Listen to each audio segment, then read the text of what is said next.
What's going on, swim fans? Welcome back to Whiteboard Wednesday, and in today's video, I'm sharing with you how to improve your speed and power in swimming. We've heard it before, swimmers that are swimming fast, they've got power. We've seen the 50 freestyle, or maybe we've just been at the local lap pool, and we see swimmers that are moving so effortlessly through the water, and they're swimming with so much composure and so much power. In this video, I'm gonna break down what the difference is between strength, speed, and power, how you can apply it into your own swim training and even in competitions. And then I've got 4 different workout sets focusing on different elements of developing your speed and power. We're gonna talk about technique, recovery, strength and power through resistance training, and of course, speed, which is USRPT. We've got a great workout lineup. If you guys are new here, welcome to MySwimPro. My name is Ferris, and I'm here to help you take your swimming to the next level. So if you wanna swim faster and smarter than ever before, you have come to the right place. Make sure you're subscribed, like this video. Let's go ahead and get right into it. First of all, we gotta break down some terms so we can understand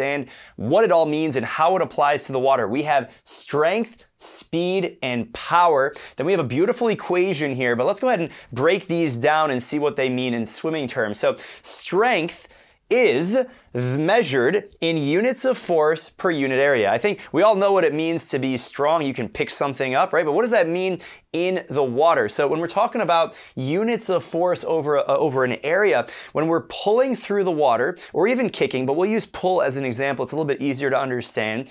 If you can have more force with your pull, you're gonna have more strength in the water. So if you can improve your technique, and we'll work on ways that you can train that, that's what we're talking about with strength. It's the amount of force that you can apply over a specific area. Remember, the water is 800 times more resistive than air. So to move through that, you've got to combat this medium that's so thick, the water is very thick, and you need strength in order to do that. Now let's break down speed. Now speed is the time required to accomplish something. How long does it take you to get from one end of the pool to the other? In the context of swimming technique, what is the speed at which you can move your hand or an arm through the water and move your body through the water, right? Strength is the amount of force that you're able to generate, but speed is how fast you're actually able to do that movement. Speed is obviously measured in seconds. Strength is measured in newtons per meter squared. We're gonna bring the physics into this a little bit later. Then we have power. Now this is something that a lot of people confuse with strength. Power and strength are not the same thing. When we're talking about power, it's the ability to exert force in a shorter period of time. In other words, if you have more power, you're able to exert that force in less time. So if you put these 3 together, the relation of all 3 of those is that speed plus strength equals power. Now, you can have 2 swimmers with a very similar strength in the water, but the speed is going to be different. So 2 swimmers, they have an identical pull. They're able to pull with the same amount of force, right? The strength is the same, but the speed at which they're able to move their hand through the water is different. One swimmer is faster than the other, and as a result, one swimmer has more power. And we see that power translated in how fast you're able to move through the water. Now, it's really important to note that you can actually improve both of these. You can improve your speed and you can improve your strength. And if you can do both of those, then you're definitely going to improve your power. Power is joules per second. Actually, power is defined as a watt. If you want to be nerdy with the physics, joules per second. And here's an important disclaimer about power.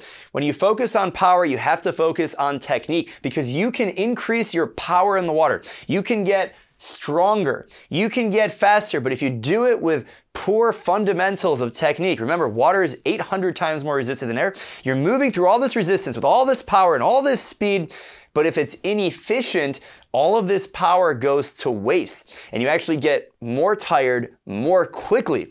Okay, so that's a little bit of the background of how we understand speed, strength, and power, and how you can work with all of these together, but you can break it down individually. So let's go ahead and break it down for right now. So we've got 4 different workouts, and if you guys are looking for more workouts like these, the ones I described, make sure you check out the MySwimPro app. It's available for iPhone and Android. We have different workout categories and training plans like USRPT that develop your endurance, your technique, and these different training programs are actually personalized to your swimming level. So if you're a fast swimmer and you're going under 1 minute in the 100 freestyle, or you're a beginner swimmer and you're going 2 minutes and 30 seconds, the plans and the workouts will actually dynamically change based on how fast you are and what your goal is. So make sure you check it out. But let's go ahead and take a look at this technique plan. And what's really important is not necessarily the workout itself. You can go ahead and do these workouts, but what's more important is the strategy and how we apply speed and power to this, and what are the fundamentals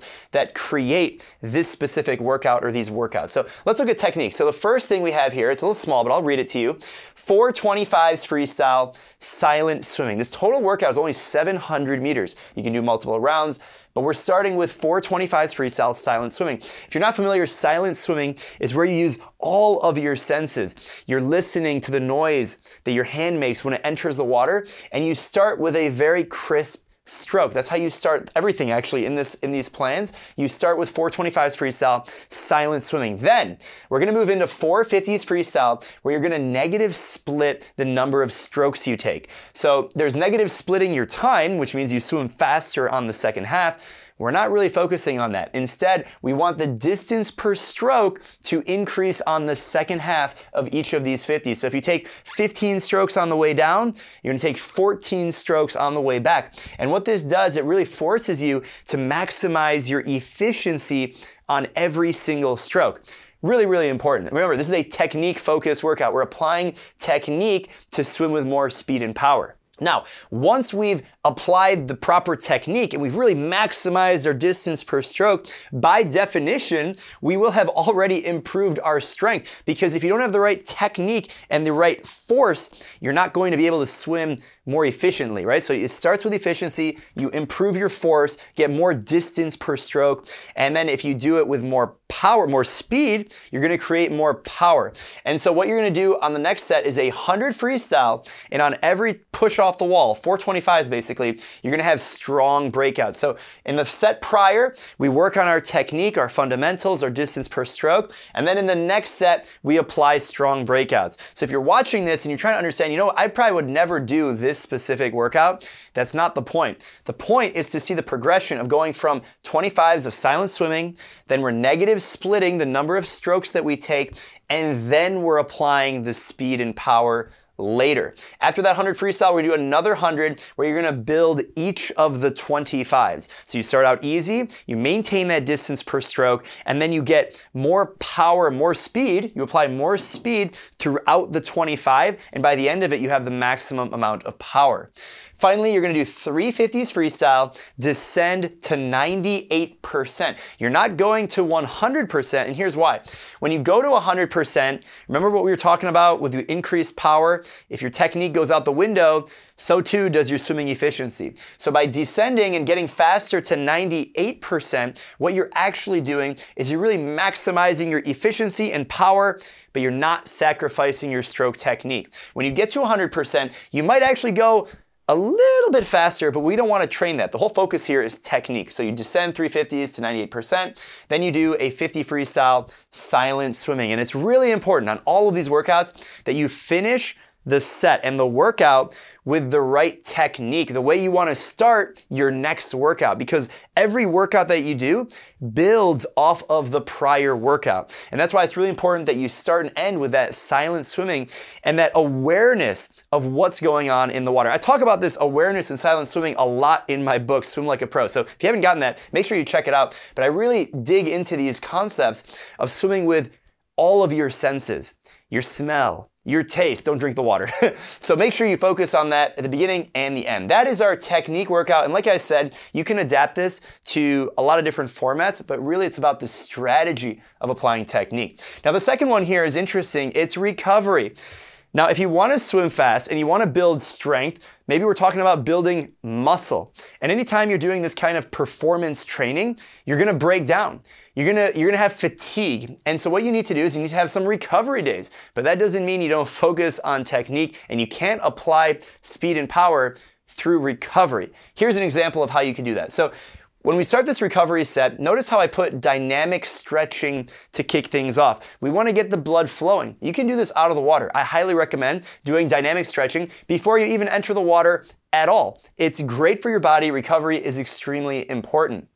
Then we're gonna go 450s, freestyle down, backstroke back. The reason why we alternate freestyle and backstroke is fantastic to really open up your shoulders and get your body loose and really engage more muscles. And that'll help you in your freestyle technique as well.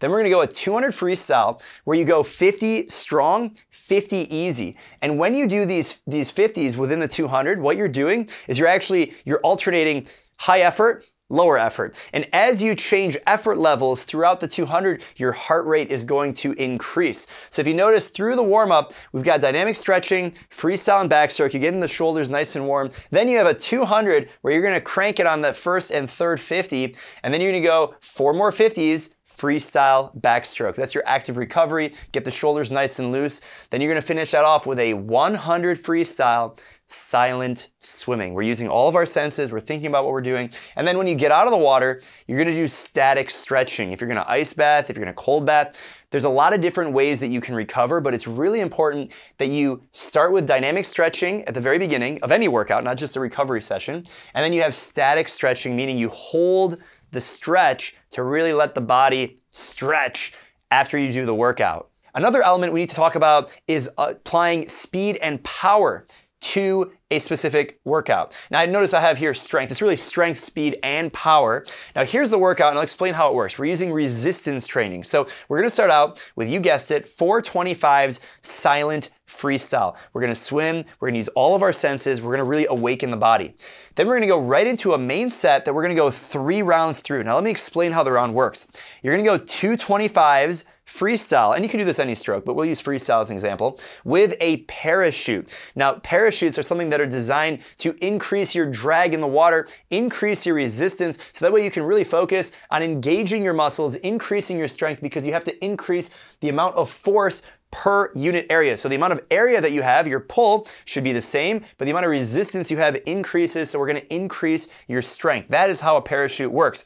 You're gonna go 225s with that. The first 25, you're gonna focus on strength. So you're not really trying to move your arms any faster than you normally would. If anything, you're probably gonna move your arms slower with this kind of resistance, and that's okay, because what you're focusing on is the amount of strength and water that you can hold with every single stroke. On the second 25, we're gonna apply some speed. So we're focusing on power. First 25, focus on strength. Second 25, focus on speed. Increase that speed. As a result, the amount of power that you have is going to go up. You're also gonna get really winded and you're gonna feel exhausted. That's great. Then you're gonna go 350s without the parachute. You're gonna feel like $1,000,000 when you take that thing off. You can also do this with a power tower, but we're talking about a parachute for this. 350s freestyle. On number 1, you're gonna build. Try and keep that technique together. Number 2, you're gonna go fast breakout to start. So the first 12.5 basically is fast. Then on the third one, you're gonna go easy down, fast on the way back. You can do those on the minute or the 115, depending on your speed. And you're gonna go 3 rounds of that. You can go 4 rounds, you can go IM order, by stroke, by set group. A lot of different ways you can break that out. At the end, you're gonna go 425s freestyle, silent swimming. You guessed it. So you're gonna apply the resistance, but it's really important that you break it down. If you go 225s, number 1, you go strength on the focus, and number 2, you're gonna go for speed, increase that power. Our final workout of the day is USRPT, which is short for ultra short race pace training. This has been popularized by a number of top athletes now. Let me explain how it works. You're gonna have your easy warm-up 425 silent swimming, just like everything else.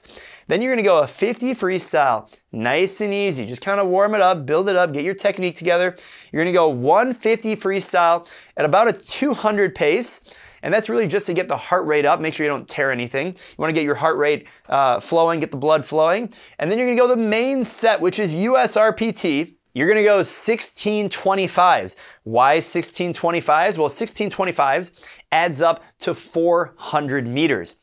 In USRPT, your target distance for a set, in this case 400 meters, is 4 times your goal event. So if your goal event is the 100, you're gonna do 400 meters of race pace training. If your target event is the 200, that means you're gonna do 800 meters of race pace training. If it's the 50, you're gonna go 200 meters, right? So here we got 1625s. You're gonna do them on the 30 or the 40, whatever gets you a 1-to-1 work to rest ratio roughly. So in this case, let's say you're trying to go under a minute in the 100 freestyle. That means you need to go 15 seconds or better on every single 25. Your goal is to make that all the way through. If you don't, you should start over. You can just go straight through, in this case, just to get through it and get the workout done. But traditionally with USRPT, you go until you can't make it. If you can't make it, you failed. And the goal is to make it at your race pace target on every single 25. You're gonna feel cashed after that, then you're gonna go 425s freestyle, silent swimming, and that's how you do the USRPT. In this case, we're really focused on this. We're focused on speed, ultra short race pace training. When we're talking about race pace, we're talking about speed.